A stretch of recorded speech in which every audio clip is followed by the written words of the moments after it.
கருவறைக்குள்ள இருக்கிற குருவுக்கு இன்று வரை அவருடைய வாசல் எப்படி இருக்குன்றத யாருமே கணிக்கவே இல்லைங்க. குரு மட்டும் கருவறைக்குள்ள இருக்கிறாருங்க. வாசலை பார்த்தீங்கன்னா அவ்வளவு சின்னதா இருக்குங்க. ஆவடியாரு எவ்வளவு பெருசா இருக்காருன்றத இன்று வரை யாருமே முழுசா கணிக்கவே இல்லைங்க.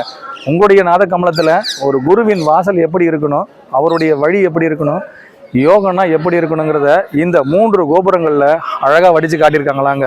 முதல் கோபுர வாசல் பெண்ணுடையாருக்காக, 2வது வாசல் ஆணடியாருக்காக, 3வது வாசல் தாங்க ஆவடியாருக்கு. இந்த பெருவுடையார் யாருங்கிறத அந்த இடத்துல தாங்க நிரூபிக்க முடியும். குரு தன்னந்திரிய சக்தியை உருவாக்கிட்டு தன்னுடைய மூலத்துல 3 மும்மூலங்களை முடிக்கிட்டு அவருடைய யோகம் எங்க இருக்கணுன்றதுக்கு தனக்கு பின்னாடி வருகின்ற சீடர்கள் மட்டும் அறியட்டுன்னு ஒரு சிறு குடில் மட்டும் அமைச்சு அவரும் தன்னுடைய பேரை கருவூராக இருந்து கனப்பொழுதுல காட்டின ஒரே ஒரு காரணத்துக்காக சிறு ஆவடியா இருக்காராங்க. இதை யாருக்குமே புலப்படுத்தாத மாமிருதங்கள்லாம் இன்னைக்கு வரைக்கும் இந்த சிற்பக்கலைக்கு ஓவியனா இருக்கிறவரை மட்டும் பார்த்தா போறாது, ஓவியத்தை வடிச்ச அந்த அங்கமாமிருதர் யாருங்கிறத கணிச்சா போதும் இந்த உலகம் அவரையும் பறைசாற்ற ஆசைப்படலாங்க. குரு கரூராருக்கு தாங்க இந்த கோவிலே முழுமையா சிறப்பு வாய்ந்த ஸ்தலங்க. வேற ஒன்றும் நாங்கள் புதுசாக சொல்ல வரலைங்க. இந்த மிகப்பெரிய கோவிலை யார் யாரோ கட்டினாங்கன்னு சொல்லிட்டு இருக்கலாம். ஆனால் இவை அனைத்திற்கும் மூலமானவர் யாருன்றதுக்காகத்தான் அவருடைய பெயரிலேயே கருவூரார் என்ற பெயரையும் சூட்டி அதற்கான அங்கமிருதங்கள் முழுமைக்கும் அவரே சொந்தக்காரருங்கிறத தான் இந்த இடம் மூலமா இருந்து காட்டுதாங்க.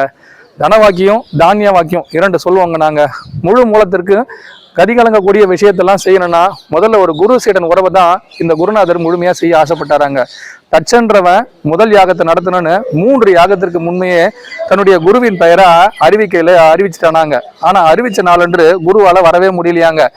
ஆனா அதற்குள்ள தன்னுடைய யோகக்கலை அனைத்தையும் முடிக்கணும்னு ஆசைப்பட்ட குருநாதருக்கு இது என்னடா போச்சு, தன்னுடைய யோகக்கலைக்கு இத்தனை ஒரு சிறப்பு வாய்ந்த சீடன் தன்னையே அழைக்காமல் தன் பெயரை இதில் இட்டு விட்டானேன்னு சொல்லி அவருடைய பெயரை முழுமையா இடம் பொருட்டு இந்த யாக கலைக்கு முழு யோகிதையும் கொடுக்க பார்த்தாராங்க.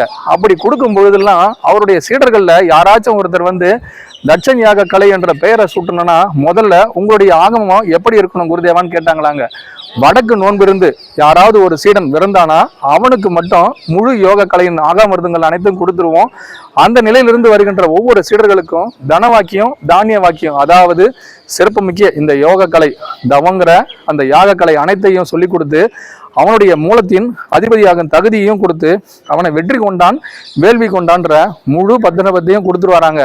இதுவரை 100,000 இல்லைங்க, கோடான கோடி பேர் இந்த ஸ்தலத்துக்கு வந்திருக்கலாம்.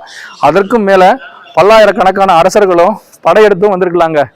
ஏன் இந்த கோவில் அழிக்க முடியாமலும் ஒரு நூல் கூட அசைக்க முடியாம இருக்கின்றதுக்கான காரணத்தை மட்டும் யாராச்சும் ஒருத்தர் இந்த ஊடகங்கள்லயோ யாராச்சும் ஒருத்தர் வெளியிட்டு இருக்கலாமா? காரணம் என்னங்க? ஏன் ஒரு கோவிலை ஒரு சிறு நூலளவு கூட அசைக்க முடியாத அளவுக்கு இவ்வளவு உயர்த்தியும் உலக அதிசயத்தையும் காட்டக்கூடிய சக்தியையும் படைக்கப்பட்டதுன்னா அதற்கு காரணம் அந்த குரு சீட உருவாக்கணும்னு நினைக்கிற குருநாதருக்கு தன்னுடைய சீடனின் உறுதி எப்பேற்பட்டதோ அது அவ்வாண்டு காலம் வாழணும்னா அத்தனை ஆண்டு காலம் அவங்களுடைய மன உறுதியும் சரி குரு சீடன் பற்றும் சரிங்க உச்சநிலையில இருந்தா மட்டும்தான் ஒவ்வொரு கோயிலும் நிலை பெற்று வாழ்ந்துகிட்டு இருக்காங்க. அப்படி வாழ்ந்த ஒரு மாபெரும் கோவில் ஸ்தலம் தான் இந்த தஞ்சை பெருவுடையார் கோயிலுங்க. குருவுக்கு பின்பக்கமாக தாங்க நாங்கள் இருக்கிறோம். கருவூராருக்கு எந்த ஒரு குறையும் கிடையாதுங்க. குரு சீடனை உருவாக்குறதுல குருவை மிஞ்சிய சீடன், சீடனை மிஞ்சிய குருன்ற வகையில ஒவ்வொரு தளத்தையும் குருவே தன் சீடனுக்கான ஆகம வித்துக்கு அனைத்தையும் பக்காவா உருவாக்கி கொடுத்தாராங்க. சீடர்களை மட்டும் இல்லைங்க, தனக்குருதி ஓடணுங்கிறதுக்காக தன்னுடைய மூலங்கள் எங்கெங்கெல்லாம் பரவணுங்கிறத இந்த உலகம் நிசப்தமானது, நிசப்தத்தின் உச்சத்தில் இருப்பவர்கள் எல்லாம் இந்த பூமியில் எங்கெல்லாம் பரவ முடியுங்கிறதையும் பரிவட்டம் போட்டு காட்டினாராங்க. அப்படி காட்டினதுல உச்சகட்டமா இருந்தவங்க எல்லாம் ஒரு சிலர் அவங்களுடைய பெயரை ஊருக்கு ஊரு நாடுக்கு நாடு மாற்றியும் காமிச்சாங்களாங்க. இப்போவும் இது ஒரு மிகப்பெரிய ரகசியமா கூட இருந்தாலும் அதையே வெளிப்படமா சொல்றாங்க. குரு இயேசு கிறிஸ்துன்னு சொல்றாங்கங்க. அவருடைய மறுபெயர் என்னன்னு யாராச்சும் கணிக்கணும்னா கூட இந்த இடத்துல வந்து அவருடைய பாதத்தின் உச்சத்தை யார் ஒருவர் உணர்த்தினாரோ அவருக்கு தான் இந்த தகுதி இருக்குன்னா அவரையே இங்க யாருன்னு காட்டக்கூடிய தகுதியும் இந்த இடத்துல இருந்தா அவரும் உருபெற்று உலகமெல்லாம் தன் தவம் பரவ வேண்டும். பரவிய தவம் இவ்வுலகத்தில் எங்கு சென்றாலும் மீண்டும் இந்த மண்ணில் யார் ஒருவர் பாதத்தை பதிக்கின்றாரோ அவர்களுக்குத்தான் முழுமைத்துவம் அடைய வேண்டும்ன்றதையும் உச்ச நிலையில இருந்து காட்டியிருக்காராங்க. தனக்குருதியில 3வது தவக்குருதி இன்றோடு முடிகிறது. யாருக்கெல்லாம் மீண்டும் தஞ்சை மகா சூரர்களாக வேண்டும் நினைக்கிறீங்களோ உங்களுடைய உச்சம் எப்படி இருக்கணுங்கிறத இந்த ஒரு கோல்ல இருந்து உயர்ந்து நீங்களே பாருங்க.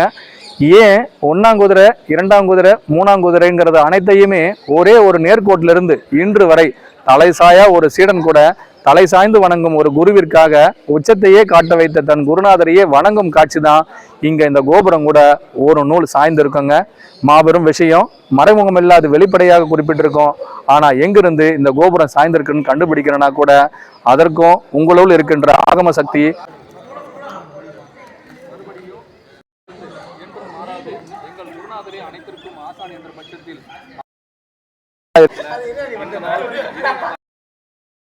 இடத்தில் மறு ஒளிநாடா வெளியிடுவோம். அதுவும் இந்த மகாசூரருக்காக தஞ்சையில் படையெடுக்கும் ஒவ்வொருவருக்குள்ளும் ஏன் இந்த நகரம் இன்னும் புண்ணிய ஸ்தலம் என்ற பெயரை பெற்றதோ அதற்கான ஆதாரம் யாரோ அவரே எங்கள் குருநாதர் என்று சொல்லி முடிக்கிறேங்க. நாதாமலைக்கு என்றும் வணக்கம் சொல்லிக்கிறேங்க. குருவே சரணம், குருவடி சரணம்.